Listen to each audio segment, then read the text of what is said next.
Donc la première, mais je pense que tu as un petit peu répondu quand même pendant le webinar, c'est combien de fois on peut faire les trois étapes, combien de fois il faut refaire l'itération.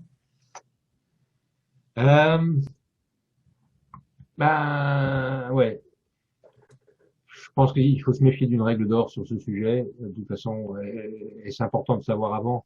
Euh, on a trouvé des cas où c'était au bon endroit dès le départ. C'était quand même plutôt le cas du deuxième exemple, n'est-ce pas?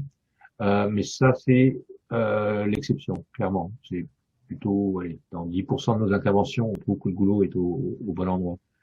Euh, la vaste majorité des cas, c'est dans un endroit tout à fait ridicule. C'est pour ça que j'ai pensé détailler le premier cas.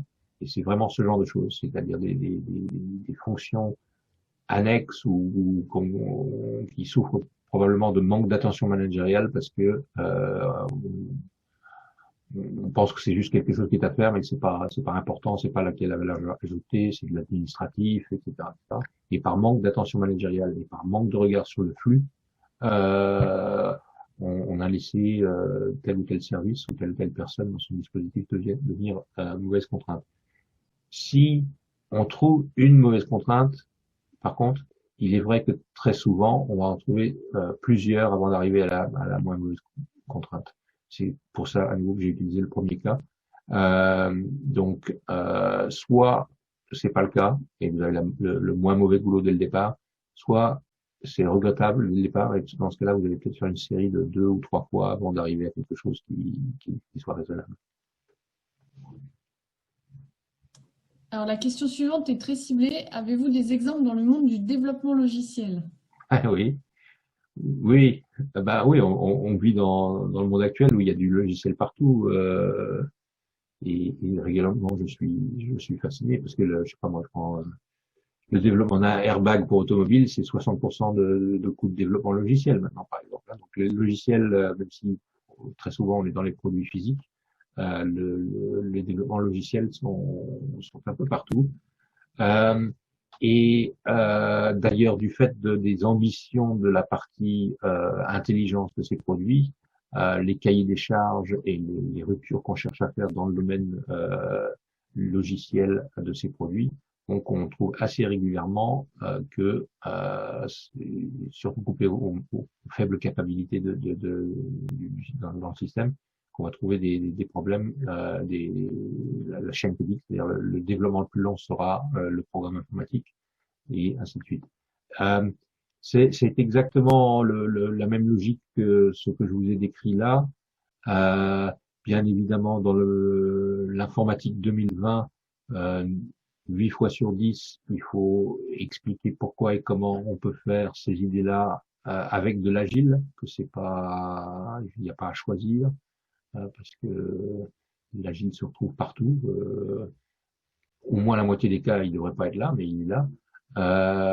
Et donc voilà, mais ça ne m'empêche pas que ce soit donc un monde agile, DevOps ou autre. Oui, on fait ça, mais les idées de la théorie des contraintes ont quand même, même s'ils ont souvent perdu le nom d'origine dans les traductions, imprègnent beaucoup des mouvements, des préconisations modernes de comment on gère les développements informatiques, etc. Si je prends le Phoenix Project et DevOps, ben voilà, c'est un des piliers de tout ça, c'est la théorie des contraintes. Et c'est avoué par les auteurs. Donc, non, je pense que ce qui est assez particulier dans le monde de l'informatique, c'est qu'il est encore plus facile de s'occuper parce que si vous avez un programme à développer, quelqu'un a essayé d'estimer combien de temps ça allait vous prendre, selon diverses techniques. Et si par hasard l'algorithme en question, vous pouvez le développer 10 fois plus vite que prévu parce que vous avez juste dû adapter un programme que vous aviez fait il y a 3 mois ou il y a 3 ans. Vous pouvez parfaitement développer un algorithme en 2 jours au lieu de 2 semaines.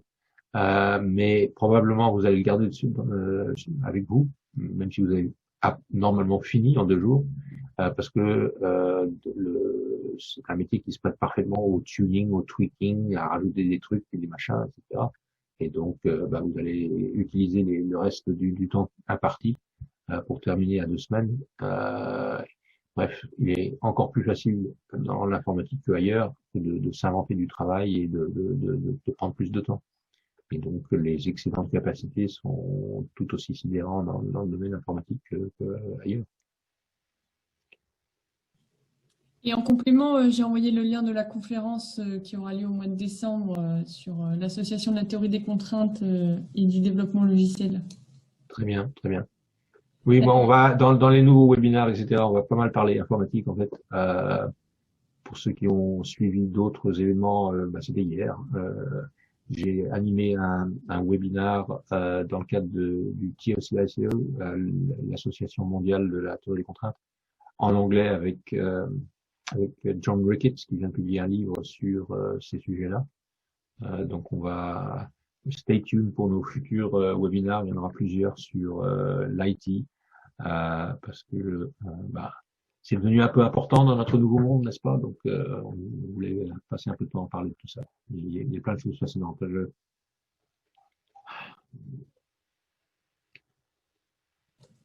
Beaucoup de les entreprises, vous avez vu les logos avec qui on travaille, on travaille sur initialement, ils viennent nous demander quelque chose de précis et petit à petit, on se met à discuter ensemble du roadmap stratégique de la transformation de l'entreprise, de qu'est-ce qu'il doit faire dans les 3-5 ans à venir et ainsi de suite. Et donc, une des phrases que j'adore de Ali Wadrad qui dit que le but de l'entreprise, c'est de gagner plus d'argent aujourd'hui et plus d'argent à l'avenir, to make more money now and in the future. Et ben, gagner plus d'argent à l'avenir, c'est justement le monde des projets, c'est développer des nouveaux produits, des nouveaux services, etc. D'accord. Donc, votre futur, en fin de compte, est déterminé essentiellement par votre efficacité à gérer des projets. Dans ce monde-là, ce qui est effrayant, c'est qu'au niveau des grands groupes, mais aussi des PME, on trouve que la contrainte de capacité pour construire votre avenir, c'est votre informatique, c'est votre IT. Okay. Donc c'est pour ça que moi ça m'intéresse énormément. Et dans la restauration rapide, l'aéronautique, plein d'autres choses parce que on sait qu'il va y avoir beaucoup plus de digital dans le futur, on sait qu'est-ce qu'on peut faire. Et voilà, c'est la contrainte. Ce qui est fascinant, c'est que quand vous regardez pour de vrai des portefeuilles de manière un peu sérieuse et un peu en profondeur, vous allez trouver que il y a au moins 80% du portefeuille de projet qui, de toute façon, n'est pas déterminé par ce qu'on aimerait, surtout dans le cadre de la théorie des contraintes, make money now, le throughput accounting, etc. Parce que combien d'argent ça va me faire gagner de faire ce projet-là?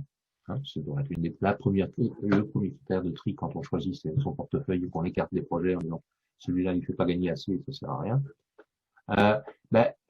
Les marges de manœuvre sont très réduites parce que finalement vous voyez que 80% de votre portefeuille est encombré par des choses qui sont obligatoires parce que réglementaires, parce que entretien des systèmes legacy, parce que ceci, parce que cela, etc. Et il vous reste très peu de capacité dans votre IT pour construire le futur. Donc on va parler de tous ces choses-là, c'est quelque chose qui nous fascine assez effectivement, parce que le monde se digitalise de plus en plus. Alors, y a-t-il des précautions à prendre lors de la résolution des contraintes pour ne pas empirer les choses? Je suis pas sûr de comprendre celle-là. Pourquoi est-ce que ça empirerait les choses? Normalement pas. Non, je suis désolé, j'ai peut-être raté quelque chose. En complément, il y a un commentaire. Est-ce que diviser pour fluidifier, c'est une bonne idée? Diviser dans le sens répartir le travail qui était concentré sur une personne sur plusieurs, oui, tout à fait, ça peut être envisagé. Donc c'est ce qu'on a fait dans la deuxième étape du premier exemple, n'est-ce pas, quand c'est passé au procurement, aux achats de composants. Et ils étaient de mémoire 2, on a rajouté une personne 3, donc on a divisé le flux et mis en parallèle 3 personnes là où il y en avait 2. Donc oui, on peut parfaitement faire ça. Alors, j'ai une autre question, toujours sur les contraintes. Comment différencier la véritable contrainte de capacité du système par rapport aux contraintes ponctuelles dues au pic de charge ponctuel? Bah, les vagues de travail dont on parle, qui représenteraient des pics, elles vont et elles viennent, mais elles sont assez minuscules par rapport aux masses de fond qui représentent le déséquilibre structurel des capacités. Euh, moi je dirais, c'est assez facile hein, de ne pas confondre. Arrêter de paniquer et de réfléchir à ce qui se passe là cette semaine, la semaine dernière, la semaine suivante. Prenez du recul et vous trouverez la contrainte structurelle. Là. Effectivement, la remarque est très intelligente parce que c'est essentiellement pour cette raison que les gens ne prennent pas le temps, ne prennent pas le bon regard pour regarder le système pour trouver le structurel. C'est parce qu'ils sont sans cesse en pompier en train de batailler telle ou telle urgence et ainsi de suite. Euh, c'est en particulier dans les portefeuilles de projets de développement où les masses bougent assez lentement, n'est-ce pas? C'est amusant que les gens parlent de pic. En fin de compte, le pic en question, c'est que le management s'énerve particulièrement parce que tel produit pressenti blockbuster est en retard, donc il n'arrête pas de parler de ça. Est-ce que c'était un pic de charge? Je ne sais pas. Non, c'est juste devenu l'obsession managériale de la semaine ou du mois, et ils ne parlent que de ça. Et ils vont donc forcer ce produit-là à atteindre le marché au détriment des autres, et après les autres sont en retard, donc quelques temps plus tard, ils vont commencer à hurler sur un autre sujet, et ainsi de suite. C'est juste du management décibels, et ainsi de suite. C'est pas vraiment des pics de charge en tant que tel. Pour les développements produits, hein, pour trouver des choses différentes, je ne sais pas moi, dans les portefeuilles d'entretien d'avion, MRO et ainsi de suite, le hasard d'arrivée d'avions qui ont connu des problèmes, etc., peut faire en sorte qu'il y a des fluctuations de charge un peu conséquentes dans les ateliers. Mais je pense que c'est quand même une exception plutôt que la règle.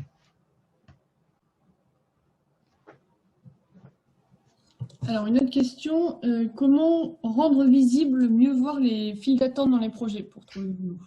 Parfois, c'est tout simplement impossible parce que j'ai mentionné qu'il y avait une pile de papier pour un des cas, mais assez souvent, en fin de compte, tout est immatériel. C'est dans les ordinateurs, c'est des dossiers dans les ordinateurs, il n'y a rien à voir de plus en plus, hein, puisqu'on se digitalise. Donc, les rendre visibles, on ne peut pas le faire par le produit lui-même, sauf bêtement imprimer des trucs qui sont des fichiers pour créer du papier et avoir des piles. Mais ça serait ridicule. Donc, il faut essayer de reproduire les KPI sur le flux du portefeuille de manière aussi visuelle que possible. Visuel qui peut être retraduit par des cockpits ou des KPI sur des écrans, ou management visuel sur des murs avec des feutres, des magnets et des choses comme ça, pour montrer que tel ou tel produit, il vient de passer telle étape de validation, il est là, il est là, il est là, oh là là, j'ai un problème, là j'ai 7 projets dans l'équipe de test en ce moment. Donc c'est des gros tableaux muraux qui représentent l'avancée du travail et les différents statuts des personnes. Très proche de management visuel de nombreuses organisations, notamment celles qui font du bon Agile ou Scrum, où on cherche à visualiser ce genre de choses aussi. Donc c'est ce genre de choses. Mais la remarque est bonne, hein, parce que si le travail que vous faites est un tant soit peu digitalisé, la file d'attente elle est peut-être sur un disque dur, hein, donc ça se verra pas du tout. Il faut faire ça. Et juste pour être un tout petit peu plus précis sur cette question, il y a deux façons de trouver ces files d'attente. Mais la toute première, qui probablement permet d'aller plus vite avant de confirmer ça avec la deuxième technique, c'est l'ancienneté de la chose dans le système. Et de voir que ce projet est à ce stade en train d'attendre l'établissement de la nomenclature, et qu'elle est là depuis combien de temps. Elle est arrivée ici il y a 3 mois, elle est toujours là, ça fait 3 mois qu'elle attend. Donc ces files d'attente représentent du temps d'attente. Regardez déjà si vous ne voyez pas bizarrement tout un paquet de trucs qui attendent très très longtemps à telle étape. Une fois que vous avez ça, allez sur cette étape et demandez, vous avez combien de produits, vous avez combien de dossiers en attente chez vous, parce que le nombre de dossiers en attente à telle étape de processus, ça paraît une simple question, mais assez souvent c'est pas si facile de ça que d'appuyer sur un bouton de son ordinateur et d'avoir le résultat au début. Hein.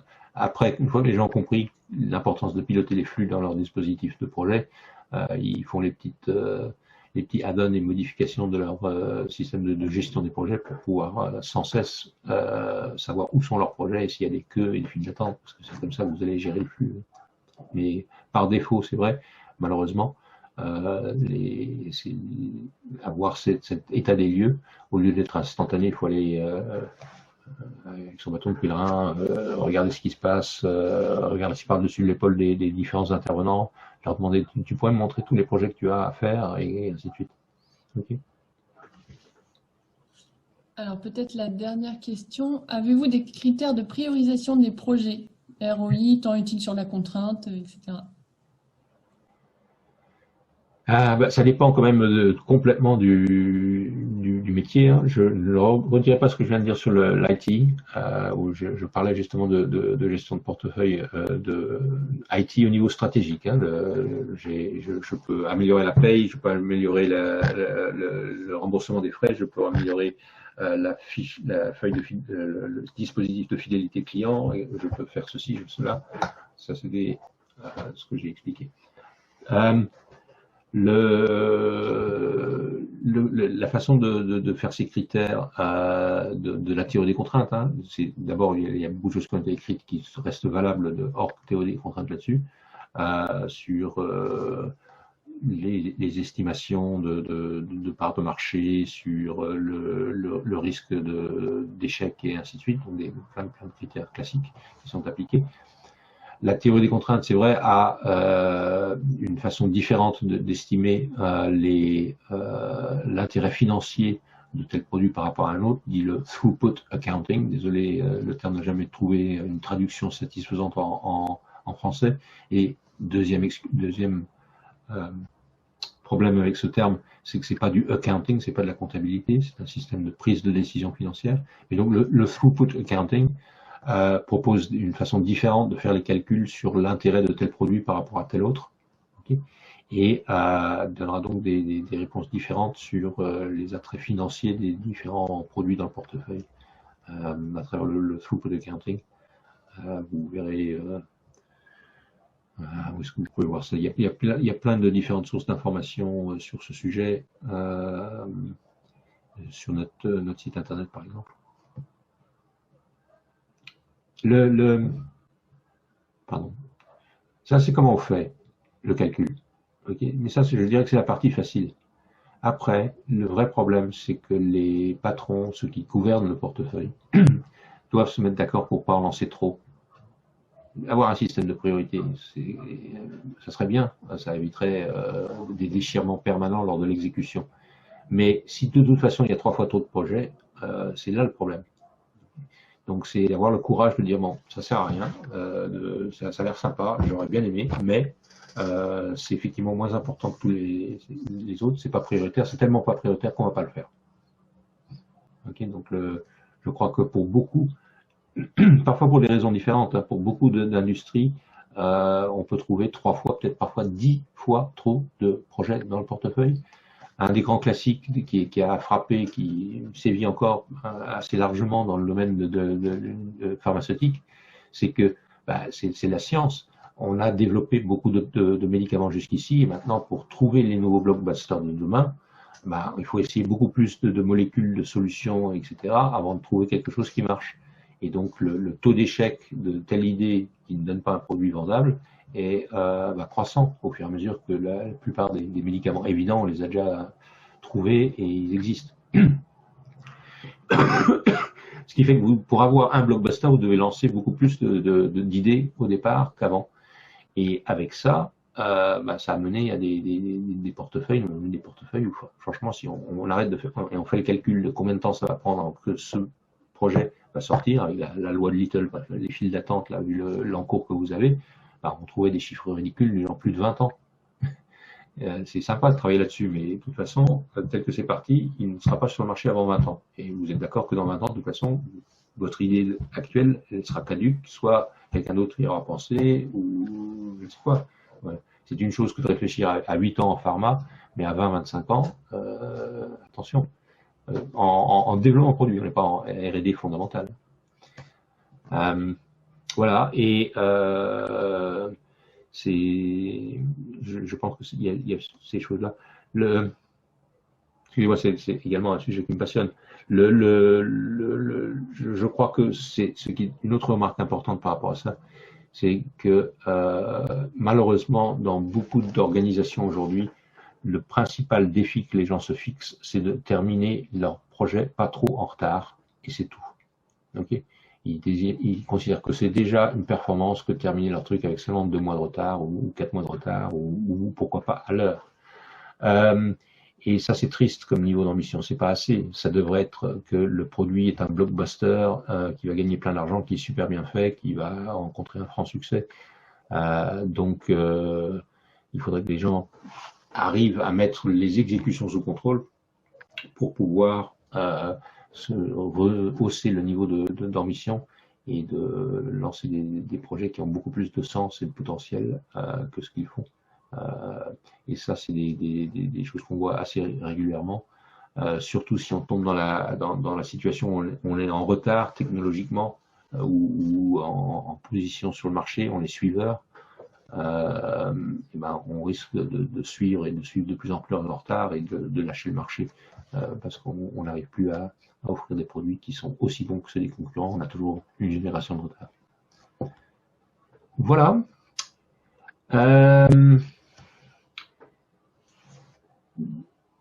Y a-t-il d'autres questions? J'en ai peut-être une petite dernière, mais je ne sais pas si tu auras la réponse. Quel est l'avenir, quel concept après Critical Chain? Quel concept après Critical Chain? Je crois que Critical Chain n'est pas encore complètement mature. Et par manque d'imagination, certainement, je ne vois pas très bien qu'est-ce que c'est le après. Mais dans les évolutions de la Critical Chain, il y a des sujets sur lesquels nous travaillons beaucoup, disons à titre quasi R&D, qui sont la chaîne critique à délai court. Quand les projets que vous avez à faire, c'est, je ne sais pas, faire tourner un avion entre son arrivée, décharger les passagers, nettoyer et repartir. Quand c'est changer de série sur une grosse machine de process de fabrication de dentifrice, quand c'est faire une intervention de maintenance lourde dans une entreprise de métallurgie, etc.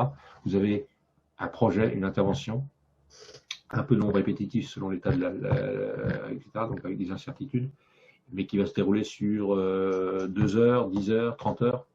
Okay, et c'est comment on gère ça en mode chaîne critique, en chaîne critique en temps réel, où la logique est là. Mais il faut que l'information circule en temps réel pour l'exécution.